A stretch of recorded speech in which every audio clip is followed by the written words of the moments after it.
আসসালামু আলাইকুম ওয়া রাহমাতুল্লাহি ওয়া বারাকাতুহু। ইন্নাল হামদালিল্লাহ ওয়া সলাতু ওয়া সালামু আলা মান লা নাবিয়্যা বা'দা ওয়া আলা আলিহি ওয়া সাহবিহি আজমাইন। আউযু বিল্লাহি মিনাশ শাইতানির রাজীম। বিসমিল্লাহির রহমানির রহিম। ইজাস সামাউন ফাতারাত ওয়া ইজাল কাওয়াকিবুন তাসারাত ওয়া ইজাল বিহারু ফুজ্জিরাত ওয়া ইজাল কুবুরু বু'সিরাত আমিলাত নাফসুম মা কাদ্দামাত ওয়া আক্খারাত ইয়া আইয়ুহাল ইনসানু মা গাররাকা বিরাব্বিকাল কারীম ইয়া আইয়ুহাল ইনসানু মা গাররাকা বিরাব্বিকাল কারীম ইয়া আইয়ুহাল ইনসানু মা গাররাকা বিরাব্বিকাল কারীম الذي خلق فسوّك فعدلك في أي صورة ما ركبك كلا بل تكذبون بالدين وإن عليكم لحافظون كراما كاتبين يعلمون ما تفعلون কিরামান কাতিবিন ইয়ালামুনা মা তাফআলুন কিরামান কাতিবিন ইয়ালামুনা মা তাফআলুন ইন্নাল আবরারা লাফি নাঈম ওয়া ইন্নাল ফুজ্জারা লাফি জাহিম ইন্নাল আবরারা লাফি নাঈম وإن الفجر لفي جحيم يصلونها يوم الدين وما هم عنها بغائبين وما أدراك ما يوم الدين ثم ما أدراك ما يوم الدين يوم لا تملك نفس لنفس شيئا والأمر يومئذ لله يوم لا تملك نفس لنفس شيئا والأمر يومئذ لله يوم لا تملك نفس لنفس شيئا والأمر يومئذ لله সাদাকাল্লাহ। সম্মানিত দেশ বিদেশের দর্শক শ্রোতা বন্ধু, যাবতীয় প্রশংসা মহান আল্লাহ রাব্বুল আলামিনের, যার অশেষ রহমতে আমরা ধারাবাহিক কোরআনের আলোচনায় অংশগ্রহণ করেছি। আল্লাহ আমাদের এই আলোচনায় অংশগ্রহণ করার তৌফিক দান করেছেন। আমরা আল্লাহর দরবারে শুকরিয়া আদায় করছি, আলহামদুলিল্লাহ। অতঃপর দরুদ ও সালাম, শান্তির ধারা বর্ষিত হোক শেষ নবী বিশ্বনেতা হজরত মোহাম্মদ মুস্তাফা সাল্লাল্লাহু আলাইহি ওয়াসাল্লামের প্রতি। আল্লাহুম্মা সাল্লি আলাইহি আল্লাহুম্মা বারিক আলাইহি। সূরা আল ইনফিতার কোরআন মাজিদের এটি 82 নম্বর সূরা। এ সূরায় আয়াত আছে 19টি, শব্দ আছে 81টি, বর্ণ আছে 326টি। সূরা ইনফিতার শব্দের অর্থ হচ্ছে বিদীর্ণ হওয়া, ফেটে যাওয়া বা ভেঙে যাওয়া। তো এ সূরাটি নাজিল হয়েছে মক্কায়। যে মক্কার সূরাগুলোর বৈশিষ্ট্যই হচ্ছে কিয়ামত সম্পর্কে, মানে মৃত্যু পরবর্তী জীবন সম্পর্কে, তাওহীদ সম্পর্কে, রিসালাত সম্পর্কে আলোচনা করা। তাওহীদ, রিসালাত এবং আখিরাত, এই তিনটি বিষয়ের মধ্যে এই সূরায় আখিরাত অর্থাৎ মৃত্যু পরবর্তী জীবন সম্পর্কে একটা গুরুত্বপূর্ণ আলোচনা এখানে পেশ করা হয়েছে। তো আল্লাহ রাব্বুল আলামিন মক্কার জীবনের সূরাগুলোতে এই তিনটে বিষয়ের উপরে জোর দিয়েছেন। কেন জোর দিয়েছেন? এই জন্যে যে এই বিষয়গুলো মানুষের অন্তরে যখন গেঁথে যাবে, তাওহীদ গেঁথে যাবে, রিসালাত গেঁথে যাবে, আখিরাত গেঁথে যাবে, তখন তার জন্যে এই দুনিয়াতে ইসলাম প্রতিষ্ঠা করার কাজে নিজেকে সঁপে দেওয়া, মনোনিবেশ করা, আল্লাহর খাস বান্দা হওয়া, এটা তার জন্য সহজ হয়ে যাবে। আর যতক্ষণ পর্যন্ত মানুষের অন্তরে এই তিনটে বিষয় তাওহীদ, রিসালাত এবং আখিরাত গেঁথে না যাচ্ছে, স্থান না পাচ্ছে, ততক্ষণ পর্যন্ত মানুষের দ্বারা এই বিষয় আল্লাহকে খুশি করা, পরকালীন জীবনের মঙ্গলময় স্থান লাভ করার যে চাহিদা, এটা তার মধ্যে জন্মাবে না। সে দুনিয়াতে উচ্ছৃঙ্খল জীবনযাপন করবে, কাউকে তোয়াক্কা করবে না, ভালো মন্দের সে কোনো পরোয়া করবে না, বরং সে এই জীবনকে খেলতামাশার বস্তু হিসাবে ব্যবহার করবে। এই জীবন যতদিন বেঁচে আছি সুখ ভোগ করে মরে যাব, মরার পর আর আমাদের কোনো হিসাব নেই, মাটির সঙ্গে মিশে যাব, ব্যাস শেষ। এই যে ধারণা কনসেপ্ট, এই ধারণা কনসেপ্টটা ভুল প্রমাণ করার জন্যে আল্লাহ রাব্বুল আলামিন বেশি বেশি করে কোরআন মাজিদে আখিরাতের আলোচনা করেছেন। আল্লাহ রাব্বুল আলামিন এ সূরা নাজিল করলেন মক্কায় এবং এখানে কিছু গুরুত্বপূর্ণ বিষয়কে তুলে ধরেছেন। প্রথম আয়াতের যে আলোচনা করা হয়েছে, সেই আলোচনার বিষয়টা হচ্ছে আকাশ বিদীর্ণ হয়ে যাওয়া সম্পর্কে। তো আল্লাহ রাব্বুল আলামিন আলোচনা শুরুই করলেন আকাশ বিদীর্ণ হয়ে যাওয়া দিয়ে। আচ্ছা, বিদীর্ণ হয় কখন, ফেটে যায় কখন?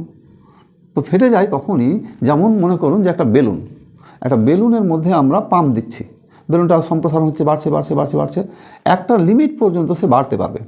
তারপরে যখন তার বাড়ার আর সীমা থাকবে না, তখন বেলুনটা বাস্ট হয়ে যাবে, ফেটে যাবে। আল্লাহ রাব্বুল আলামিন কোরআন মাজিদের বিভিন্ন জায়গায় আলোচনা করেছেন, বলেছেন যে এ মহাবিশ্ব সম্প্রসারণ ঘটছে, সবসময় সম্প্রসারিত হচ্ছে, জমিন সম্প্রসারিত হচ্ছে, মহাকাশ সম্প্রসারিত হচ্ছে।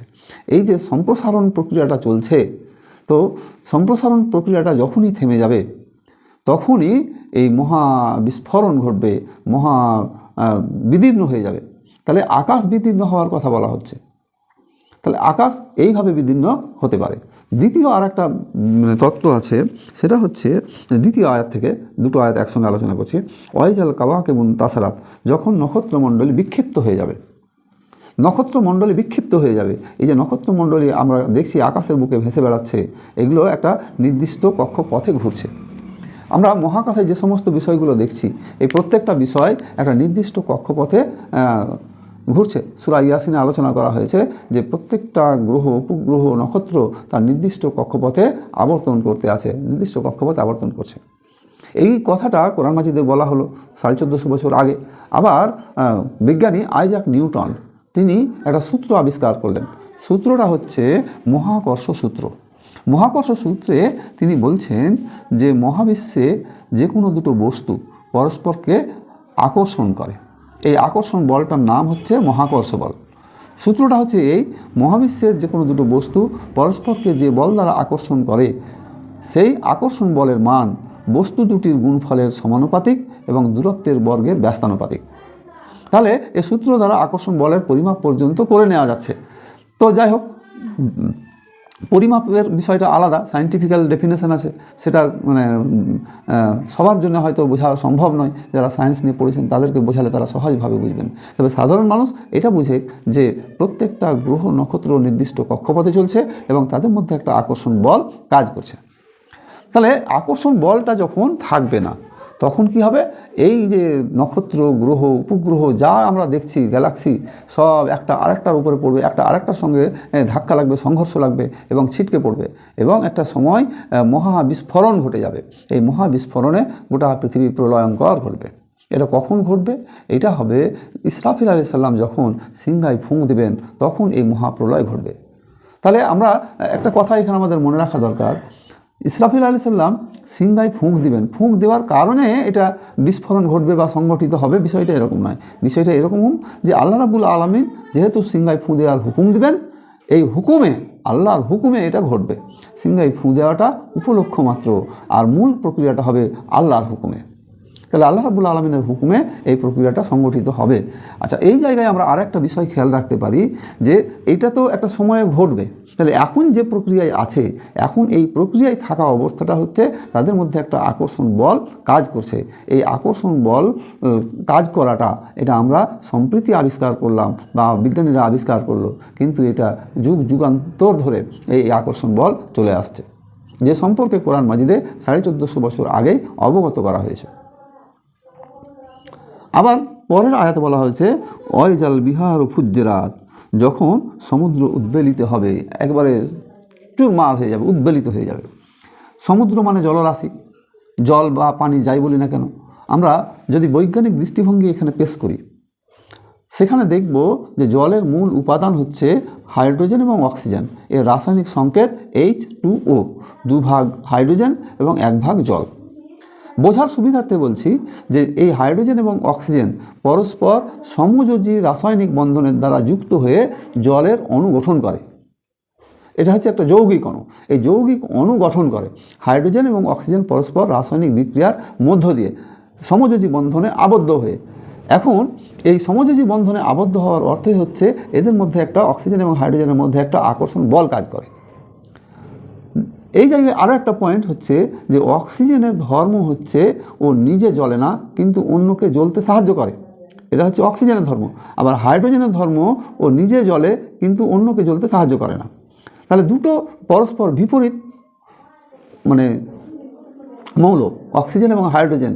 অক্সিজেন ঋণাত্মক তড়িৎগ্রস্ত, হাইড্রোজেন ধনাত্মক তড়িৎগ্রস্ত। দুটো পরস্পর বিপরীত ধর্মী মৌল একসঙ্গে সমযোজী রাসায়নিক বন্ধনের মধ্য দিয়ে জলের অণু গঠন করে। তাহলে সমুদ্রর এই যে জলরাশির কথা বলা হচ্ছে, এর মধ্যে এই সমযোজী বন্ধন, এর আকর্ষণ কাজ করছে। তো যখন আল্লাহ রাব্বুল আলামিনের হুকুম হবে, আকর্ষণ বল থাকবে না। যে আকর্ষণ বল নিয়ে একটু আলোকে আলোচনা করলাম। তো যখন এই আকর্ষণ বল থাকবে না, আল্লাহ এটাকে স্টপ করে দেবেন, তখন কি হবে? অক্সিজেন আলাদা আর হাইড্রোজেন আলাদা। অক্সিজেন কি করবে? নিজে জ্বলবে না, কিন্তু জ্বলতে সাহায্য করবে। আর হাইড্রোজেন কি করবে? ও নিজে জ্বলবে। তাহলে হাইড্রোজেন নিজে জ্বলছে দুভাগ, আর অক্সিজেন জ্বলতে সাহায্য করছে। তার মানে খেয়াল করেন, সমুদ্রের যে জলের আগুন, সেইটা কি হবে? তাহলে সমুদ্রে যে আগুন তৈরি হবে, এই আগুন তৈরি হওয়ার একমাত্র ছোট্ট বিষয় হচ্ছে যেখানে শুধুমাত্র এই আকর্ষণ বল অক্সিজেন এবং হাইড্রোজেনের মধ্যে যে আছে, এই অক্সিজেন এবং হাইড্রোজেনের আকর্ষণ বলটাকে আল্লাহ রাব্বুল আলামিন স্টপ করে দিলেই সমুদ্র উত্তাল হয়ে যাবে, উদ্বেল হয়ে যাবে, আগুনে পরিপূর্ণ হয়ে যাবে। তাহলে একদিকে মহাকাশের যে আকর্ষণ বল, সেই আকর্ষণ বল নষ্ট হয়ে গেলে আকাশ, গ্রহ, নক্ষত্র, সূর্য, চন্দ্র যা আছে সব শেষ হয়ে যাবে, প্রলয় ঘটে যাবে। দ্বিতীয় হচ্ছে এই সমুদ্রের যে জলরাশি, সেইগুলো অক্সিজেন এবং হাইড্রোজেনের আকর্ষণ বল শেষ হয়ে গেলে, সমযোজী বন্ধন নষ্ট হয়ে গেলে, এইগুলো পরস্পরে অক্সিজেন জ্বলতে সাহায্য করবে, হাইড্রোজেন নিজে জ্বলবে এবং এর মধ্যে দিয়ে সমুদ্রে আগুন তৈরি হবে। আল্লাহ রাব্বুল আলামিন এই বিষয়টা এখানে তুলে ধরছেন। অথচ এই রাসায়নিক বিক্রিয়াগুলো, এই বন্ধনগুলো সম্পর্কে বিজ্ঞানীরা এই সম্প্রতি আবিষ্কার করলেন, আর আল্লাহ রাব্বুল আলামিন অনেক আগেই এই কোরআন মাজিদে বর্ণনা করে রেখেছেন। তারপর বলা হচ্ছে অয়জাল বিহার ও ফুজ্জেরাত, যখন সমুদ্র উদ্বেলিত হবে। অয়জাল কবুর এবং ওসেরাত, যখন কবরসমূহ থেকে উত্থিত হবে। কবরসমূহ থেকে উত্থিত হওয়ার অর্থই হচ্ছে এই যে মানুষ, যত মানুষ মারা গেছে সবকে কবরে দেওয়া হয়েছে, এরা কবর থেকে উত্থিত হবে। যে সমস্ত মানুষগুলোকে কবরে দেওয়া সম্ভব হয়নি, বাঘের পেটে গেছে, মাছের পেটে গেছে, সমুদ্রে ডুবে মরেছে, কোথাও আগুনে পুড়ে নস্যাৎ হয়ে গেছে, যার কোনো লাশের মানে হাল হদিস পাওয়া যায়নি, সেই সমস্ত হাল হদিসহীন লাশগুলো কবর থেকে সেগুলো সব উত্থিত হবে। আসলে কবর হচ্ছে সেটাই, যেটা এর আগের সূরাতে আমি আলোচনা করেছি, যে মানুষ মরে যাওয়ার পর তার রূহ যে জায়গাতে রাখা হয়, সেই জায়গাটাই হচ্ছে তার প্রকৃত কবর। সেই প্রকৃত কবরটা হচ্ছে পাপিষ্ঠ আত্মাদের জন্য হবে আলামে সিজ্জিন এবং নেককার বান্দাদের জন্য হবে আলামে ইল্লিন। তো এই সিজ্জিন হোক বা ইল্লিন, যেখানেই তার রূহ থাক না কেন, তাকে যখন এই প্রলয় ঘটে যাবে, কিয়ামত সংগঠিত হয়ে যাবে, তখন তাদেরকে উঠানো হবে। এটা মানুষ, আল্লাহ রাব্বুল আলামিন মানুষকে বলছেন যে তোমাদেরকে ওঠানো হবে, 1 নম্বর। 2 নম্বর হচ্ছে যে জমিনে যা কিছু আছে সেই সব সম্পদগুলোকে আল্লাহ রাব্বুল আলামিন উত্থিত করে দেবেন। সোনা, রূপা, মানে হীরা, চাঁদি, জহরত, যত সব দামি দামি সম্পদ সব জমিন থেকে উদ্গীরণ হবে। যখন কিয়ামতের ময়দানের দিকে মানুষ ছুটবে, তখন এই সম্পদগুলো দেখার পর তারা বলবে যে এই সম্পদের কারণে কি আমি আত্মীয়তার সম্পর্ক নষ্ট করেছিলাম? আল্লাহ নবী হযরত মুহাম্মদ মুস্তাফা সাল্লাল্লাহু আলাইহি ওয়াসাল্লাম বলছেন যে সেই লোকগুলো বলবে, যার হাত কাটা গেছে, সে বলবে যে এই সম্পদের কারণে কি আমার হাত কাটা গেছিল? আজ এই সম্পদগুলোর দিকে কোনো মানুষ তাকাবে না। এই দৃশ্য, এটা অত্যন্ত করুণ বিষয়, যে সম্পদ পড়ে থাকবে, যে সম্পদের জন্য আত্মীয়তার সম্পর্ক নষ্ট হয়েছে, যে সম্পদের কারণে হাত কাটা গেছে, যে সম্পদের কারণে মানুষ পরস্পর বিরহ, কলহ, সন্ত্রাস, ঝগড়া, দলাদলি ইত্যাদিতে লিপ্ত থেকেছে। এই সম্পদ তার কোনো কাজে আসবে না। সেই সম্পদ দেখে সে কিয়ামতের ময়দানে হাসরের দিকে সে ছুটতে থাকবে, ছুটতে থাকবে, ছুটতে থাকবে। দ্বিতীয় 3 নম্বর পয়েন্ট হচ্ছে এই কবর, এই মাটি, জমিন, এই জমিন থেকে উত্থিত হওয়ার অর্থ হচ্ছে, তৃতীয় অর্থ হচ্ছে যে জমিনে যা কিছু রেকর্ড আছে সব সেগুলো উদ্গীরণ করে দেবে। সূরা জিলজালে আলোচনা করা হয়েছে যে ইজাজুল জিলাতিল আরজু জিলজালাহা ওয়া আখরাজাতিল আরজু আসকালাহা ওয়া কালাল ইনসানু মা লাহা ইয়াওমা ইযিন তুহাদ্দিসু আকবারাহা বিআন্না রাব্বাকা ওয়াহালাহা। যখন এই জমিন প্রবলভাবে কম্পিত হবে, তখন এই জমিনের মধ্যে থেকে যা কিছু আছে সব উদ্গীরণ ঘটবে। মানুষ দেখে বলবে যে জমিনের কি হলো, যে যা আছে সব উদ্গীরণ করে দিচ্ছে। আরেকটা ব্যাখ্যা দেওয়া হয়েছে যে জমিনে যে সমস্ত বিষয়গুলো রেকর্ড হচ্ছে, আমরা আজকের মোবাইল কম্পিউটারের যুগে বাস করছি, রেকর্ড হওয়া বিষয়গুলো আমরা খুব বুঝি। এই যে মোবাইলের সামনে কথা বলছি, এগুলো সব রেকর্ড হচ্ছে। তার মানে রেকর্ড হচ্ছে কেন? যে মোবাইলের মধ্যে একটা চিপস সেট আছে, এই চিপস সিলিকাযুক্ত চিপস, এটাতে সব রেকর্ড হয়। তাহলে এই সিলিকা যে চিপস, সিলিকা দিয়ে তৈরি হচ্ছে, এই চিপস বা সিলিকা আসে কোথা থেকে? এইগুলো অ্যাকচুয়ালি প্রকৃতপক্ষে হচ্ছে মাটির উপাদান। তাহলে মানুষ তার মেধা, যোগ্যতা, বিদ্যা, বুদ্ধিকে কাজে লাগিয়ে এই চিপস তৈরি করেছে, দিয়ে রেকর্ড হচ্ছে। তো আল্লাহ রাব্বুল আলামিন এই চিপসগুলোকে, এই সিলিকাগুলোকে জমিনে সেট করে রেখেছেন। এই জমিন সেই দিন সব রেকর্ডগুলোকে উদ্গীরণ করে দেবে, অর্থাৎ জমিন সাক্ষী দেবে। কোনো মানুষ যদি জমিনে নামাজ পড়ে, তাহলে ওই জায়গা, ওই মাটি আল্লাহর কাছে সাক্ষ্য দেবে। গাছের তলায় যদি সে জিকির আজগার করে, এই গাছের তলা, এই জমিন আল্লাহর কাছে সাক্ষ্য দেবে। তাহলে একই রকমভাবে আপনি ভাবেন যে এই গাছ, এই জমিনের উপরে যদি আপনি পাপ কাজ করেন, তাহলেও জমিন এর সাক্ষ্য দেবে, জমিন উদ্গীরণ করে দেবে। তার জমিনে কি কি সব রেকর্ডভুক্ত করা হয়েছে সব প্রকাশ করে দেওয়া হবে। তো আল্লাহ রাব্বুল আলামিন এখানে চারটা বিষয় উল্লেখ করার পর আরেকটা বিষয় গুরুত্বপূর্ণ বলছেন, ও আমেলাত নাফসুম্মা কাদ্দামাত ওয়া আখারাত, যখন প্রত্যেককে যা পূর্বে প্রেরণ করেছে, পশ্চাতে পরিত্যাগ করেছে, তা পরিজ্ঞাত হবে, জানিয়ে দেওয়া হবে। যে আগে এবং পরে যা কিছু পাঠিয়েছে সব তাকে জানিয়ে দেওয়া হবে। এই 5টা আয়াতে দুভাগে ভাগ করলে আমরা পাবো। এক, কিয়ামত সংগঠিত হওয়ার সময়ের বা প্রাক মুহূর্তের আলোচনা করা হয়েছে, যে কিয়ামত সংগঠিত হচ্ছে তখনকার, এবং কিয়ামত সংগঠিত হওয়ার পর মানুষ যে উঠবে তার সম্পর্কে 2টো আয়াত বর্ণনা করা হয়েছে। তাহলে 3 আর 2 5টি আয়াত এখানে এলো।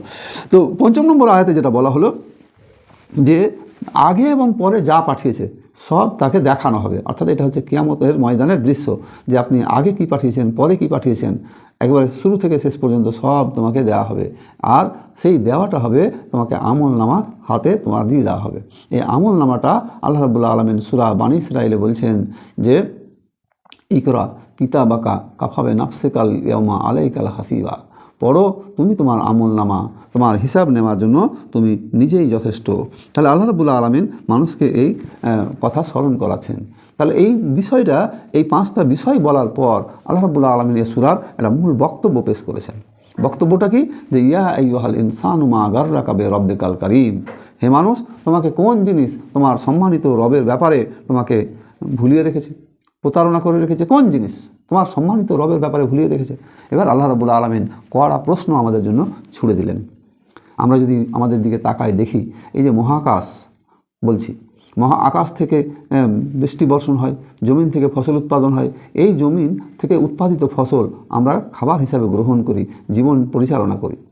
আমরা যদি আমাদের জীবনের দিকে তাকাই তাহলে দেখব যে এই সৃষ্টির জগতের যাবতীয় উপাদান তা প্রত্যক্ষ অথবা পরোক্ষ কোনো না কোনোভাবে সব আমাদের সেবায় নিয়োজিত আছে। আমরা যে জমিন থেকে খাবার উৎপাদন হচ্ছে, কত সুমিষ্ট, কত সুন্দর ফুল ফল দিয়ে আল্লাহ রাব্বুল আলামিন এই জমিনকে সাজিয়ে রেখেছেন আমাদের জন্যে। জমিন থেকে ফসল উৎপাদন হয়, গাছ থেকে ফল উৎপাদন হয়, এই ফলগুলো আমরা খাই। তবে আল্লাহ রাব্বুল আলামিনের নামও আমরা নিতে ভুলে যাই।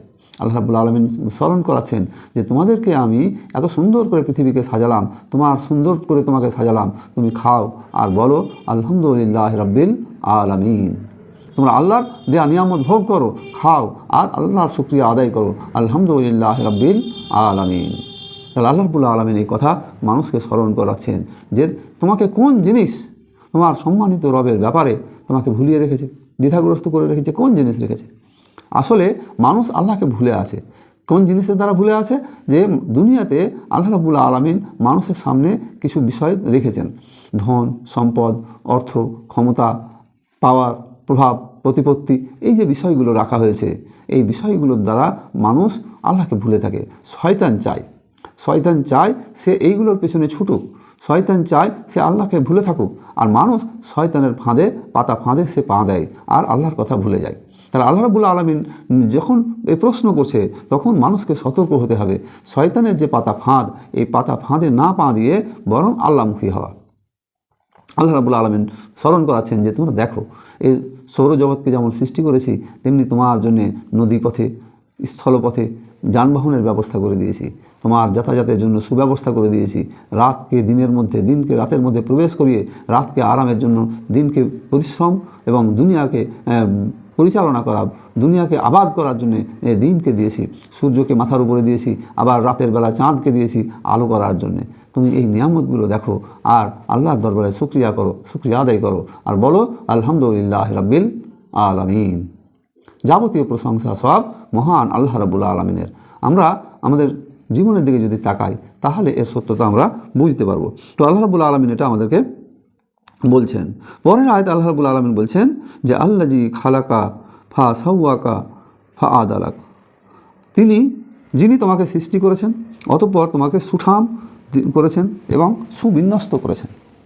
প্রথম কথা হচ্ছে যে সৃষ্টি করা, তারপরে বলা হচ্ছে সুঠাম মানে হৃষ্টপুষ্ট শরীর দান করেছেন, সুঠাম দেহ দান করেছেন এবং সুবিন্যস্ত করেছেন। এখানে তিনটে গুরুত্বপূর্ণ কথা বলা হয়েছে। সৃষ্টির কথাটা দেখেন যে আল্লাহ রাব্বুল আলামিনের সৃষ্টির কায়দাটা দেখেন। হযরত আদম আলাইহিস সালামকে তৈরি করা হলো সরাসরি মাটি থেকে, পিতা মাতা ছাড়া। হযরত হাওয়া আলাইহিস সালামকে তৈরি করা হলো আদম আলাইহিস সালাম থেকে, অর্থাৎ শুধুমাত্র পুরুষ থেকে। এবং তারপরে আদম এবং হাওয়ার মধ্য দিয়ে এই পৃথিবীতে লক্ষ লক্ষ কোটি কোটি মানুষ তৈরি হয়েছে। তাহলে তিনটা প্রক্রিয়া হয়ে গেল, পিতামাতা ছাড়া, শুধু পুরুষ থেকে এবং পুরুষ এবং নারী থেকে।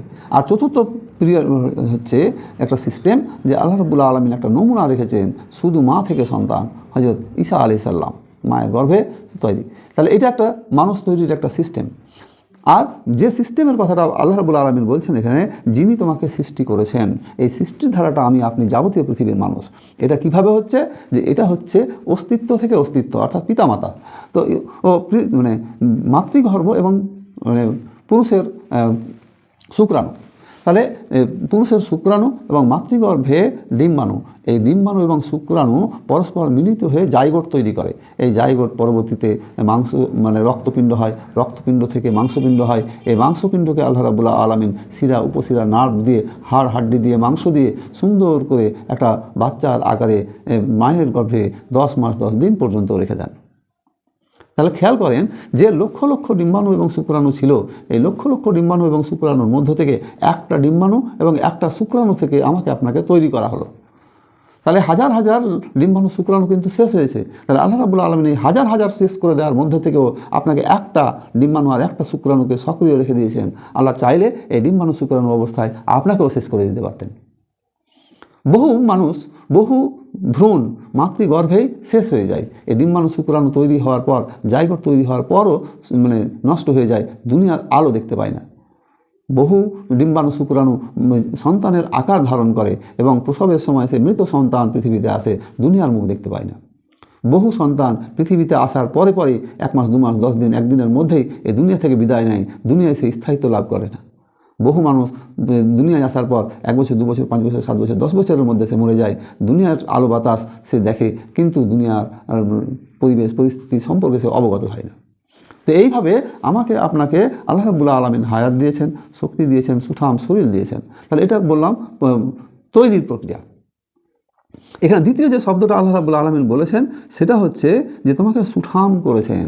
সুঠাম করার অর্থই হচ্ছে যে আল্লাহ রাব্বুল আলামিন মানুষের শরীরকে কিভাবে তৈরি করেছেন। দেখেন যে মানুষের দুটো পা, সুঠাম বিষয়টা দেখেন যে মানুষের যে দুটো পা, একটা পা বড় আর একটা পা ছোট যদি হতো তাহলে কি অবস্থা হতো। মানুষের দুটো হাত, একটা হাত বড় একটা হাত ছোট, তাই যদি হতো তাহলে কি অসুবিধা হতো, তাহলে কত সমস্যার সম্মুখীন মানুষ হতো। আবার দেখেন মানুষের হাতে যে আঙুলগুলো আছে, এই আঙুলগুলো যদি সবগুলো এক সমান হতো তাহলে খাবার খাওয়ার জন্যে মানুষের অসুবিধা হয়ে যেত। খাবার হাত দিয়ে তুলে যে মানুষ মুখে খাবে, এই ছোট বড় আঙুল থাকার কারণে। তাহলে আল্লাহ রাব্বুল আলামিনের সৃষ্টি দেখেন, যেখানে সমান করা দরকার সেখানে সমান করেছেন, যেখানে ছোট বড় রাখা দরকার সেখানে ছোট বড় রেখেছেন। তাহলে আল্লাহ রাব্বুল আলামিন এই সুঠাম দেহ দিয়েছেন। দেহের আকৃতি দেখেন যে কোনো মানুষকে আল্লাহ লম্বা করেছেন, কোনো মানুষকে আবার বেটে করেছেন, আবার কোনো মানুষকে মাঝারি সাইজের করেছেন। একটা মানুষের সাথে আরেকটা মানুষের মিল থাকে না, প্রকৃতিগত মিল থাকে না, কথাবার্তায় মিল থাকে না, রক্তের গ্রুপে মিল থাকে না, তার দৈহিক শক্তিতে মিল থাকে না। কোনো মানুষ শক্তিশালী হয় বেশি, কোনো মানুষ দুর্বল হয়, কোনো মানুষ আবার মাঝারি শক্তি সম্পন্ন হয়। কোনো মানুষের রক্তের গ্রুপের সঙ্গে মিলে না, সৌন্দর্য মিলে না। কোনো মানুষ দেখতে সুন্দর, কোনো মানুষ কৃষ্ণবর্ণ, কারো আবার আলাদা। একজন মানুষের সৌন্দর্যের সঙ্গে আরেকজন মানুষের সৌন্দর্য মিল খায় না। আল্লাহ রাব্বুল আলামিন কীভাবে তৈরি করেছেন এই বিষয়টা আপনি খেয়াল করেন, যে সুবিন্যস্ত করেছেন। তাহলে যেখানে যেটা দেওয়া দরকার, যে সাইজের দেওয়া দরকার সেটা দিয়েছেন। আর করেছেন সুঠাম দেহর অধিকারী। সুবিন্যস্ত করার অর্থ হচ্ছে যেখানে যার চিন্তাশক্তি দেওয়া সেখানে চিন্তাশক্তি দিয়েছেন, যাকে কাউকে বুদ্ধিমত্তা দান করেছেন, চিন্তাশক্তি দিয়েছেন, স্বভাব চরিত্রের পার্থক্য করেছেন। একই স্বভাবের একই রঙের মানুষ হলেও স্বভাব চরিত্র আলাদা। আবার খেয়াল করেন যে বহু মানুষের স্বভাব চরিত্র আছে যার পিতামাতার সাথে কিছু মিলে, আবার বহু মানুষ আছে যাদের স্বভাব চরিত্র পিতামাতার সাথে মিল খায় না। তাহলে আল্লাহ রাব্বুল আলামিনের সৃষ্টি কৌশলগুলো আপনি দেখেন। আপনি খেয়াল করেন যে একটা মুরগি যখন হাঁটে তখন দু পা দিয়ে হাঁটে, আবার একটা গরু যখন হাঁটে চার পা দিয়ে হাঁটে। তাহলে হাঁটার প্রক্রিয়াটা মুরগির আলাদা, দু পায়া প্রাণী, গরুর আলাদা, চার পায়া প্রাণী। আবার মানুষ যখন দেখেন দু পা দিয়ে হাঁটে, আবার দু পা দিয়ে কাজ করে। তাহলে এই যে গঠন প্রক্রিয়াটা খেয়াল করেন, মানুষকে আল্লাহ রাব্বুল আলামিন এমন একটা স্ট্রাকচার দিলেন যে তার হাঁটার এবং কাজ করার দুটোই ক্ষমতা দিয়ে দিয়েছেন আল্লাহ রাব্বুল আলামিন। দেহের আকার দেখেন, দেহের আকার কি? মানুষের দেহের একটা নির্দিষ্ট আকার দিয়েছেন, এবং এই নির্দিষ্ট আকার ধরে মানুষ পোশাক আশাক তৈরি করে, পোশাক আশাক পরিধান করে। তাহলে এই পোশাক আশাক যে পরিধান করা হয়, যদি সব মানুষ একই রকমের হতো তাহলে মানুষের মধ্যে বৈচিত্র্য পাওয়া যেত না। মানুষকে যে আল্লাহ রাব্বুল আলামিন বৈচিত্র্যময় করেছেন, এই বৈচিত্র্য আর থাকতো না, সব একই হয়ে যেত। তাহলে আল্লাহ রাব্বুল আলামিন কোনো মানুষকে স্বাস্থ্যবান করলেন, কোনো মানুষকে দুর্বল করলেন। শরীর স্বাস্থ্যের দিক থেকেও আল্লাহ রাব্বুল আলামিনের একটা সৌন্দর্য মানুষের মধ্যে ফুটিয়ে তুলেছেন। স্বভাব চরিত্র খেয়াল করেন যে কোনো মানুষের সৌন্দর্য আছে, স্বভাব ভালো নেই, আবার কোনো মানুষের স্বভাব ভালো কিন্তু সৌন্দর্য নেই। আল্লাহ রাব্বুল আলামিনের এগুলো এই যে মানুষকে তৈরি করার একটা ক্রাইটেরিয়া, একটা কৌশল, একটা হিকমত আল্লাহ রাব্বুল আলামিন দিয়েছেন। ফি আইয়ি সূরাতিন মা শাআ রাক্কাবাক, যে আকৃতিতে চেয়েছেন তিনি তোমাকে তাই গঠন করেছেন। আল্লাহ রাব্বুল আলামিন তোমাকে যেমন তৈরি করতে চেয়েছেন আল্লাহ তেমনভাবে তোমাকে তৈরি করেছেন। এইখানে এই তৈরি করার পিছনে আমার বা আপনার কোনো হিকমত নাই, কোনো খেদমত নাই। আমরা কোনো এই ব্যাপারগুলোতে আমরা কোনোভাবে হস্তক্ষেপ করতে পারি না। আচ্ছা, আমি কি পৃথিবীতে এসেছি এটাকে আমি নিজের ইচ্ছায় এসেছি? এই পৃথিবীতে আমি নিজের ইচ্ছায় আসিনি, আমাকে পাঠানো হয়েছে। আমি যে বড় হয়েছি, এই বড় হওয়াটা কি আমি নিজের ইচ্ছায় বড় হয়েছি? এই পৃথিবীতে আমি ছোট থেকে যে বড় হলাম, এই বড় হওয়াটাও আমার নিজের ইচ্ছায় হয়নি। আল্লাহ রাব্বুল আলামিন চেয়েছেন বলেই বড় হয়েছি। আল্লাহ রাব্বুল আলামিন যাকে চাননি সে শিশু অবস্থাতেই দুনিয়া থেকে বিদায় নিয়ে নিয়েছে। তাহলে আপনার থাকলোটা কি? আপনি বড় হলেন আল্লাহর ইচ্ছায়, আপনার আল্লাহ রাব্বুল আলামিন আপনাকে খেতে দিলেন বলে খেতে পেলেন, পড়তে দিলেন বলে পড়তে পেলেন, আপনার মেধা জ্ঞান বুদ্ধি দিলেন বলে আল্লাহ রাব্বুল আলামিন আপনাকে জ্ঞান বুদ্ধি দিয়েছেন বলে আপনি আজ দুনিয়াতে শক্তি সম্পদ সব অর্জন করার জন্য লেগে আছেন। এত কিছু দেওয়ার পর আল্লাহ রাব্বুল আলামিন জিজ্ঞাসা করছেন, ইয়া আইয়ুহাল ইনসানু মা গাররাকা বিরাব্বিকাল কারীম, হে মানুষ, তোমাকে কোন জিনিস তোমার সম্মানিত রবের ব্যাপারে ধোকায় ফেলে রেখেছে? আল্লাহ রাব্বুল আলামিন পরের আয়াতে বলছেন, কাল্লা বাল তুকাজ্জিবুনা বিদ্দীন, না কখনোই নয়, তোমরা শেষ বিচারকে অস্বীকার করে থাকো। এই যে কাজগুলো মানুষ করছে আসলে এরা করে কি, যে শেষ বিচারের দিনকে এরা অস্বীকার করে। কিয়ামত যে সংগঠিত হবে, কিয়ামত সংগঠিত হওয়ার পর সব মানুষকে আল্লাহর সামনে হাজির হতে হবে। শুধু হাজির হতে হবে এটুকু নয়, বরং দুনিয়ার জীবনের সমস্ত কাজের হিসাব আল্লাহ রাব্বুল আলামিনের দরবারে পেশ করতে হবে, এবং এর জন্যে শাস্তি অথবা পুরস্কারের ব্যবস্থা আল্লাহ রাব্বুল আলামিন রেখেছেন। এই বিষয়টাকেই তারা অস্বীকার করত। তো কিয়ামতের ময়দানে সেই দিন একটা বিষয়, যারা দাঁড়াবেন, যারা এই যে অস্বীকার করতো, তারা তো আল্লাহর দরবারে দাঁড়াবেন। এই দাঁড়ানো ব্যক্তিগুলোর সম্পর্কে আল্লাহ রাব্বুল আলামিন বলছেন যে সূরা রহমানের 41 নম্বর আয়াতে, ইউরাফুল মুজরিমুনা বিসিমাহুম ফায়ুখাজু বিন নওয়াসি ওয়াল আকদাম ফাবিআইয়ি আলাই রাব্বিকুমা তুকাজ্জিবান। আল্লাহ বলছেন যে সেই দিন তাদের চেহারা দেখেই বোঝা যাবে যে তারা অপরাধী। তাদের মাথার ঝুঁটি এবং পা ধরে তাদেরকে জাহান্নামে নিয়ে যাওয়া হবে। মাথার ঝুঁটি আর পা ধরে তাদের জাহান্নামে পাকড়াও করা হবে। তাহলে আল্লাহ রাব্বুল আলামিন এখানে অনেক কঠিন কথা ইউজ করলেন। সূরা হাক্কাতে আবার আলোচনা করা হয়েছে, সেটা হচ্ছে 69 নম্বর সূরার 25 নম্বর আয়াত, ওয়া আম্মা মান উতিয়া কিতাবাহু বিশিমালিহি, যার আমল নামা ডান হাতে দেওয়া হবে, সে যার আমল নামা ডান হাতে দেওয়া হবে সে তো খুব খুশি থাকবে, যার আমল নামা বাম হাতে দেওয়া হবে সে সেই দিন মনে করবে যে কিতাব এই আমল নামা না পেলেই ভালো হতো। সূরা হাক্কাতে এই বিষয়ে বিস্তারিত আলোচনা করা হয়েছে। তাহলে এখানে আমি যে বিষয়টা বললাম, তারা এই যে আমল নামা দেওয়া হবে এই দিনগুলোকে তারা অস্বীকার করত। তাদেরকে যে কিয়ামতের ময়দানে উঠতে হবে, শাস্তি হিসাবে জাহান্নাম, পুরস্কার হিসাবে জান্নাত, এই বিষয়গুলোকে তারা অস্বীকার করত। তারপর কী করতো? ওয়াইন্না আলাইকুম লাহাফিজুন, আল্লাহ রাব্বুল আলামিন বলছেন যে অবশ্যই তাদের জন্য রয়েছে সংরক্ষক। সংরক্ষক অর্থাৎ তত্ত্বাবধায়ক, যে মানুষ কোথায় যায়, কোথায় ওঠে, কোথায় বসে, কি করে, কোন সময় কী ভাবে, কী চিন্তা ভাবনা করে, মানুষকে আল্লাহ রাব্বুল আলামিন দুনিয়াতে পাঠিয়ে এমনি এমনি ছেড়ে দেননি। এদের পেছনে তত্ত্বাবধায়ক রাখা হয়েছে, গোয়েন্দা রাখা হয়েছে, যে এরা কি করে সব রেকর্ড করো। দুনিয়াতে কোনো মানুষকে যখন কোনো জায়গায় পাঠানো হয়, শুধু তাকে পাঠিয়ে ছেড়ে দেওয়া হয় না, বরং সে কী করে তা খোঁজ খবর রাখার জন্য সরকার গোয়েন্দা দপ্তরকে নিয়োগ করে রাখে। এই গোয়েন্দারা তার গতিবিধি সম্পর্কে খোঁজ খবর রাখে, কোথায় যায়, কোথায় ওঠে, কোথায় বসে, সেই সম্পর্কে। তো আল্লাহ রাব্বুল আলামিন প্রত্যেকটা মানুষের জন্যে তত্ত্বাবধায়ক নিয়োগ করে রেখেছেন। এই তত্ত্বাবধায়ক কারা? এখানে বলা হচ্ছে 11 নম্বর আয়াতে, কিরামান কাতিবিন ইয়ালামুনা মা তাফআলুন, সম্মানিত লেখকবর্গ। সম্মানিত লেখকবর্গ তারা সব কিছু লিখে। কি লিখে?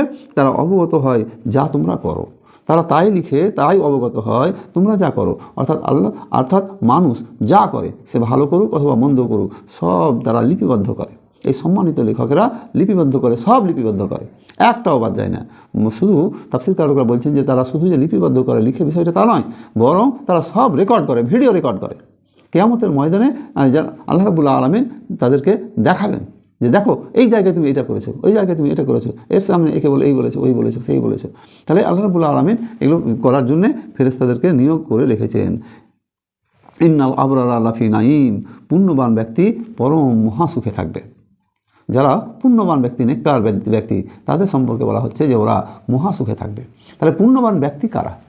পুণ্যবান ব্যক্তি হচ্ছে নবী, রসুল, সিদ্দিক, শহীদ, এইসব সলেহীন, এই সব ব্যক্তিরা হচ্ছে পুণ্যবান ব্যক্তি।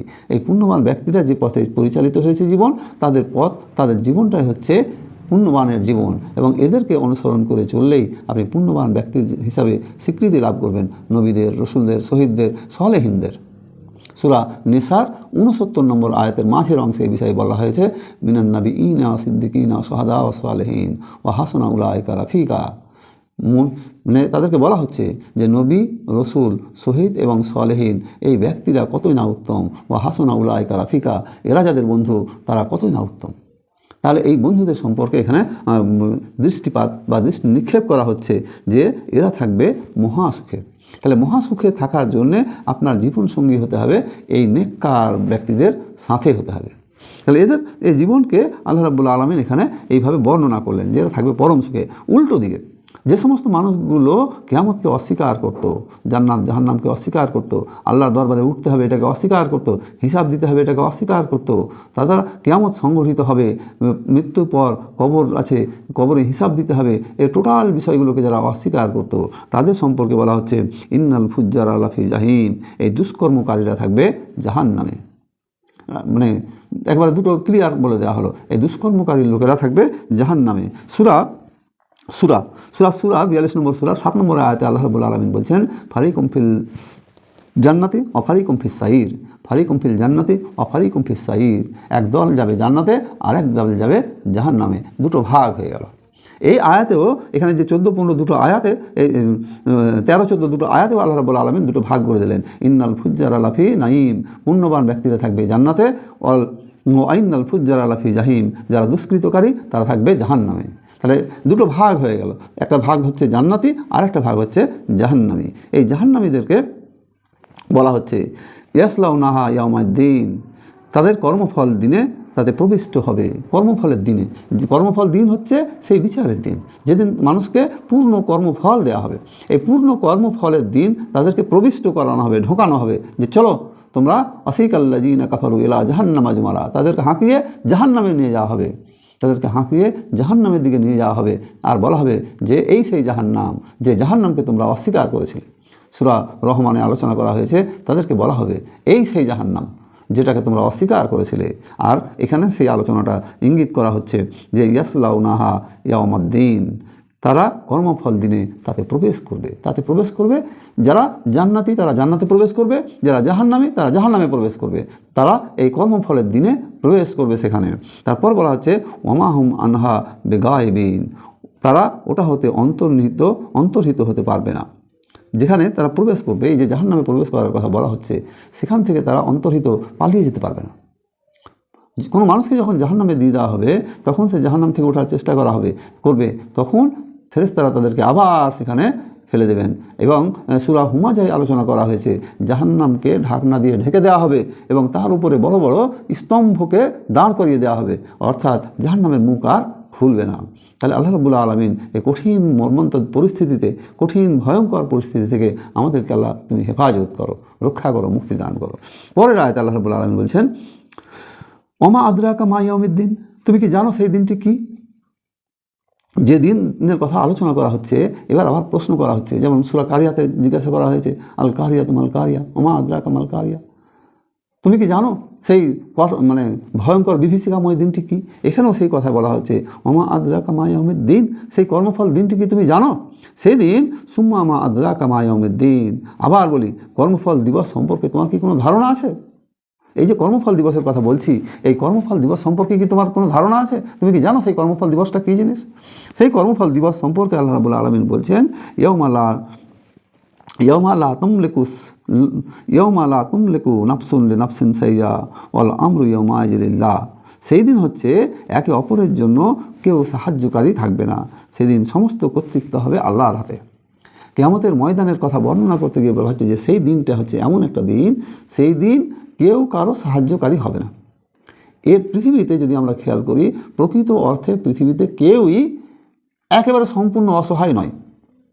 যদি কোনো মানুষ অসহায় হয় তার পাশে তার বাবা মা দাঁড়াবে, ভাইরা দাঁড়াবে, না হয় তার আত্মীয় স্বজন পাড়া প্রতিবেশী দাঁড়াবে তাকে সাহায্য করার জন্য, কোনো না কোনোভাবে সে সামান্য হলেও সাহায্য পাবে। একেবারে অসহায় যেটাকে বলে সেটা হবে না। কেউ যদি দুনিয়াতে সাহায্যকারী না হয়, তাহলে সেক্ষেত্রে দেশের সরকার গভর্নমেন্টও তার সাহায্যকারী হয়ে যায়। বার্ধক্য ভাতা দেওয়া হয়, বিধবা ভাতা দেওয়া হয় ইত্যাদি, কোনো না কোনোভাবে তার সাহায্যকারী হয়েই যায়।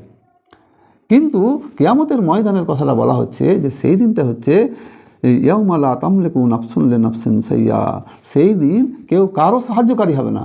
বাপ সাহায্যকারী হবে না, মা সাহায্যকারী হবে না, আত্মীয় স্বজন ভাই বোন কেউ কারো সাহায্যকারী হবে না, বন্ধু বান্ধব পাড়া প্রতিবেশী কেউ কাউকে আপনি সাহায্যকারী হিসাবে পাবেন না। সেই দিনের সমস্ত ক্ষমতা বলা হচ্ছে অল আমরু ইয়াউমাইযিন লিল্লাহ, সেই দিন সমস্ত ক্ষমতা একমাত্র আল্লাহর হাতে থাকবে। সেই কিয়ামতের দিন আল্লাহ রাব্বুল আলামিন বলবেন, বিভিন্ন কোরআন মাজিদে বিভিন্ন জায়গায় আলোচনা হচ্ছে আজ এই ক্ষমতার মালিক কে? আমরা যখন আয়াতুল কুরসি পড়ি, তখন সেই আয়াতুল কুরসির মধ্যে এই কথাটা আছে যে সেই দিন একচ্ছত্র ক্ষমতার মালিক আল্লাহ, তার সামনে কথা বলার, তার সামনে কোনো জিজ্ঞাসা করার, সেই দিন কাউকে সাহায্য করার কেউ সামর্থ্য লাভ করবে না। শুধুমাত্র সাহায্য সহযোগিতা করার জন্যে আল্লাহ যাকে অনুমতি দিবেন তিনি কেবলমাত্র সুপারিশ করতে পারবেন আল্লাহর জন্য। যাকে অনুমতি দিবেন, যার সম্পর্কে অনুমতি দিবেন, শুধুমাত্র তার। তাহলে এইটাও আল্লাহর ক্ষমতা। তা আল্লাহ যাকে অনুমতি দিবেন, যার সম্পর্কে অনুমতি দিবেন, শুধুমাত্র সেই পারবে আল্লাহর দরবারে সুপারিশ করতে। তাহলে এই সুপারিশ করতে পারার ক্ষমতা দেওয়া এটাও আল্লাহর। সুতরাং সেই দিন অন্য কোনো মানুষের ক্ষমতা চলবে না। তো আমরা সূরা ইনফিতার পুরোটাই আলোচনা করলাম। এই পুরো আলোচনার মধ্যে যে বিষয়গুলো ফুটে উঠল তা হচ্ছে এই যে সুন্দর পৃথিবী, এই সুন্দর পৃথিবী এই অবস্থায় থাকবে না। আকাশ ফেটে চৌচির হয়ে যাবে, গ্রহ নক্ষত্রগুলো একটা আরেকটার সঙ্গে ধাক্কা খেয়ে খসে পড়বে। সমুদ্র যে জলরাশি আছে, এই জলরাশির মধ্যে জলের যে বন্ধন, এই বন্ধন শেষ হয়ে যাবে এবং সমুদ্রে আগুন তৈরি হবে। কবর থেকে মানুষ অর্থ সম্পদ এবং যা রেকর্ড করা আছে জমিনে সব সেদিন উত্থিত হবে এবং কিয়ামতের ময়দানে মানুষ সব পাবে, আগে পিছনে যা সে ফেলে রেখেছে। তারপর আল্লাহ রাব্বুল আলামিন মানুষকে জিজ্ঞাসা করছেন যে তোমাকে কোন জিনিস তোমার সম্মানিত রবের ব্যাপারে তোমাকে ভুলিয়ে রেখেছে। আল্লাহ রাব্বুল আলামিন মানুষকে বোঝাচ্ছেন যে দেখো, তোমাকে আমি উত্তম পরিকাঠামো দিয়ে তৈরি করলাম, সুঠাম সুন্দর দেহ দিলাম, সুবিন্যস্ত করলাম, তোমার পেছনে এই সুন্দর আকাশ জমিনকে দিলাম, তারপর তোমার পেছনে আমি সম্মানিত দুজন তত্ত্বাবধায়ক, দুজন লেখককে আমি তোমার পেছনে দিয়ে দিয়েছি, যারা সব সময় তোমার সব আমলনামা লিখবে, সেইগুলোই লিখবে, তোমরা যা করো সব লিখবে। এবং এরপর মানুষকে সতর্ক করা হচ্ছে, এই যে আমলনামা লেখা হবে, এর বিনিময়ে কিয়ামতের ময়দানে তোমাকে প্রতিফল দেওয়া হবে, সেটা জান্নাত হতে পারে অথবা তোমার জাহান্নাম হতে পারে। যদি তুমি ভালো নেককার বান্দা হয়ে থাকো তাহলে ইন্নাল আবরার লাফি নাঈম, তাহলে তুমি জান্নাতে মহাসুখে থাকবে। আর যদি তুমি পাপিষ্ট বান্দা হয়ে থাকো ওয়াইনাল ফুজ্জার লাফি জাহিম, তাহলে তোমাকে জাহান্নামে থাকতে হবে। তাহলে জান্নাত এবং জাহান্নাম এই দুটো ভাগের কথা আল্লাহ রাব্বুল আলামিন স্মরণ করালেন। তারপর সেই কর্মফল দিবস সম্পর্কে আল্লাহ রাব্বুল আলামিন বর্ণনা করলেন যে এই কর্মফল দিবসে তোমাকে আমলনামা দেওয়া হবে, তোমার ডান হাতে আমলনামা পেলে তুমি সুখী, যদি বাম হাতে আমলনামা পাও তাহলে তোমার অবস্থা খারাপ আছে। এবং সেই দিন আল্লাহর দরবারে কিয়ামতের দিন কেউ কারো জন্য সুপারিশ করার ক্ষমতা লাভ করবে না, কেউ কারো উপকারে আসবে না, কেবলমাত্র সেই যার সম্পর্কে আল্লাহ রাব্বুল আলামিন সুপারিশ করার ক্ষমতা দিবেন, যাকে ক্ষমতা দিবেন শুধুমাত্র সেই আল্লাহর দরবারে কথা বলবে বা সুপারিশ করার সামর্থ্য লাভ করবে। তো এই কঠিন দিনের আলোচনা পেশ করার সাথে সাথে আল্লাহর দরবারে আমরা আলোচনা করছি, মোনাজাত পেশ করছি যে বক্তা এবং শ্রোতা সকল মানুষকে আল্লাহ রাব্বুল আলামিন কিয়ামতের সেই ভয়াবহ দিনে তুমি আমাদেরকে হেফাজত করো।